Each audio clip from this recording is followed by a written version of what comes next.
मित्रों नमस्कार। Astrology research centre Uttarakhand के इस चैनल में पुनः आपका स्वागत है। आइए, भारत की कुंडली में तो बहुत से लोग चर्चा करते हैं। आज चाइना रिपब्लिक की कुंडली पर चर्चा करते हैं। देखते हैं कि चाइना का भविष्य क्या है और वीडियो में अंत तक बने रहिएगा, तभी आप अच्छी तरह समझ पाएंगे। चाइना रिपब्लिक स्वतंत्र हुआ था 1 अक्टूबर 1949, 1 अक्टूबर 1949 एट 3:15 PM, प्लेस पेकिंग। तो जन्म लग्न चाइना का मकर है।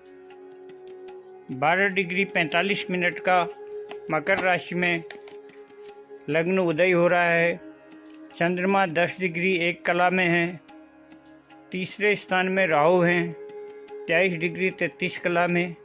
सप्तम स्थान में मंगल हैं 21 डिग्री 44 कला में। लग्नेश अष्टम मृत्यु स्थान में है 19 डिग्री 59 कला में। नवम स्थान में सूर्य हैं 14 डिग्री 47 कला में। वहीं पर केतु हैं 33 डिग्री 33 कला में। वहीं पर बकरी बुध हैं 20 डिग्री 0 कला में। वहीं पर शनि का उपग्रह मांदी भी वहीं पर स्थित है। दसम स्थान में शुक्र अपनी मूल त्रिकोण राशि में 26 डिग्री 17 कला में स्थित है और द्वादश स्थान में गुरु 29 डिग्री 26 कला में स्थित है। मित्रों, इनका नवांश लग्न बनता है मेष। मेष लग्न में ही चंद्रमा स्थित हैं। द्वितीय स्थान में वृष राशि में सूर्य और शुक्र स्थित हैं। मिथुन राशि में बुध स्थित हैं। सिंह राशि में केतु हैं। लग्ने शनि यहाँ पुनः छठे स्थान में चले गए हैं कन्या राशि में। बृहस्पति को यहाँ स्थान अच्छा मिला है नवम भाग्य स्थान में। मंगल दसम स्थान में उच्च के हैं और राहु एकादश स्थान में स्थित है। तो मित्रों, इस कुंडली में आप विचार कीजिए कि अधिकांश ग्रह चर और दुस्वभाव राशियों में है। अगर यह किसी जातक की कुंडली होती तो यह बहुत बलवान कुंडली थी। और लग्न में मंगल की दृष्टि है, जिसके कारण चाइना का शासन हमेशा एग्रेसिव रहेगा, क्योंकि मंगल का लग्न पर और दसम स्थान पर पूर्ण प्रभाव है। इसलिए मंगल तानाशाही का कारक और बलपूर्वक शासन करने का कारक है। और मंगल यहाँ चतुर्थेश होकर के नवांश में उच्च का है।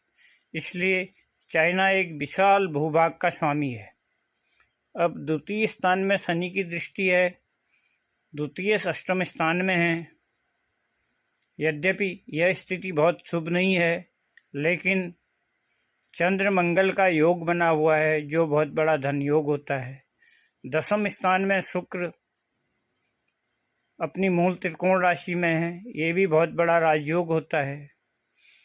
पराक्रम स्थान में राहु है, इसलिए चाइना किसी भी पराक्रम को करने से पीछे नहीं हटता है। पंचमेश शुक्र भी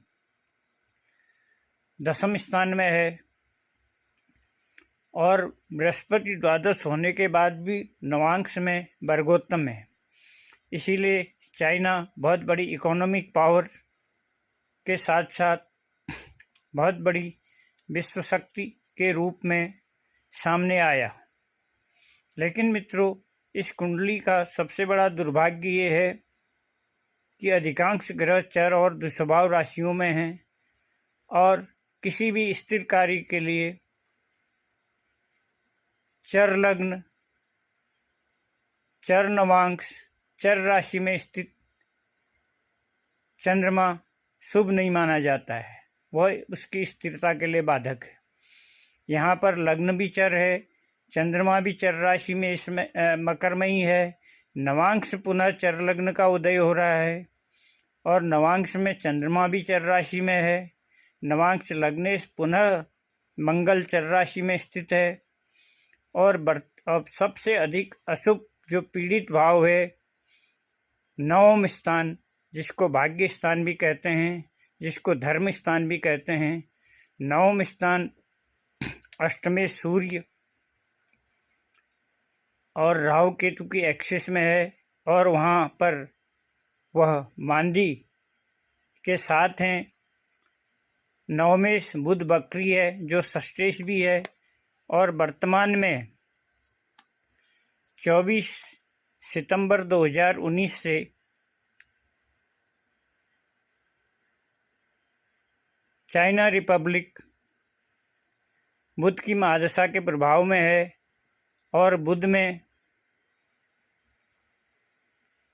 की महादशा के प्रभाव में है और बुध के महादशा के प्रभाव के कारण चाइना का युद्धोन्माद बढ़ा हुआ है। बहुत अधिक एग्रेशन में रहेगा चाइना। उसके बाद केतु की दशा आएगी जो वर्ष 23 तक रहेगी, तो यह निश्चित है कि वर्ष 23 तक चाइना किसी न किसी युद्ध में संलग्न होगा और किसी न किसी पछले में अवश्य पड़ेगा, यह निश्चित है। और उसके बाद 2 वर्ष 24 और 25 बहुत सुंदर अंतर्दशा आ रही है चाइना की 2000 शुक्र की। इस दशा में चाइना काफ़ी अच्छी अपनी इकोनॉमिक ग्रोथ करेगा, बहुत प्रगति के मार्ग में अग्रसर होगा, लेकिन चर लग्न के प्रभाव से और लग्नेश के मृत्यु स्थान में बैठने से, नवांश में छठे स्थान में बैठने से चाइना रिपब्लिक बहुत लंबे समय तक अखंडित नहीं रह पाएगा। मित्रों, आने वाले 1 दशक के अंदर आप देखेंगे कि चाइना रिपब्लिक कम से कम 4-5 खंडों में टूट चुका होगा। चाइना जो इस समय अखंड चाइना है उसके अंदर 4-5 देश बन चुके होंगे, ऐसी ज्योतिषी कैलकुलेशन से यह दिखाई दे रहा है। और इसका निश्चित समय संघटक चक्र और कूर्म चक्रों का प्रयोग करते हुए, ग्रह गोचरों का से तारतम्य और दशा से तारतम्य करते हुए किया जा सकता है। और चाइना के लिए सबसे खर ग्रह चंद्रमा है जो 64वें नवांश लग्न और चंद्र से 64वें नवांश का स्वामी है। और बृहस्पति दूसरा खर ग्रह है जो सबसे अशुभ है, जो दोनों लग्न और चंद्र से 22वें दृष्टिकोण का स्वामी है। तो संभवतया इनकी ही अंतर्दशाओं में यह सब घटनाक्रम हो सकता है, क्योंकि आने वाले 1 दशक में आप लोग एक बहुत बड़ा युद्ध भी देखेंगे संसार में। उसी युद्ध के दौरान या उससे पूर्व या उसके उपरांत इस समय जो अखंड चाइना है वह 4-5 राज्यों में बंट जाएगा, जैसे सोवियत संघ बंटा था। क्योंकि चाइना के अंदर के अपने समाज से भी उसको सहयोग नहीं मिलेगा। जो असंतोष पनप रहा है जनता में, वह भी ज्वालामुखी की तरह फटेगा। तो मित्रों, मैं समझता हूँ कि आप अच्छी तरह समझ गए होंगे। अगर मेरे समझाने के तरीके में कोई कमी हो तो मुझे सलाह दीजिएगा और आप अपनी अमूल्य राय दीजिए। चैनल को अधिक से अधिक सब्सक्राइब कीजिए, क्योंकि मेरा ये नया चैनल है, और शेयर कीजिएगा। मुझे आपके सपोर्ट की नितांत आवश्यकता है। इसी के साथ धन्यवाद।